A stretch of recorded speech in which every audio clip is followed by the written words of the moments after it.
నీతో ఎన్నిసార్లు చెప్పాను? ఎందుకు నన్ను ఇలా పొగుడుతున్నారు? నేనేమి నిన్ను పొగడ్డం లేదు. అయితే ఓకే. Excuse me sir. చెప్పండి మేడం. నాయనా టోపీ వాళ్ళ అలా బిత్రపై నుంచోకుండా నా మొహాన చాక్లెట్స్ ని పడేయండి.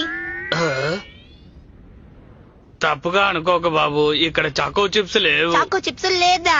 అయితే పెద్ద తాళం ఉందా? నాన్ వెజ్ అమ్మే షాప్ లో నీ ఇష్టమైనవన్నీ అడక్కో.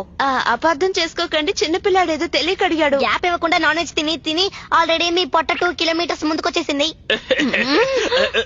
సారీ మేడం, ఇప్పుడే ఇస్తాను. మళ్ళీ రండి. ఎప్పుడు రావాలి? బాబు నువ్వు మాత్రం రాకు. అమ్మా మరి నాకు చాకో చిప్స్. అమ్మా నాకు choco chips choco chips choco chips కొనివ్వండి అమ్మా. కొనిస్తానని చెప్పాను కదా, ఎందుకు ఇలా పేచి పడుతున్నావు? కుదురుగా నాతో రా. సరేనండి అమ్మా. ఇప్పుడు నేను నిన్నేమనేసానని మోహం అలా పెట్టుకున్నావు?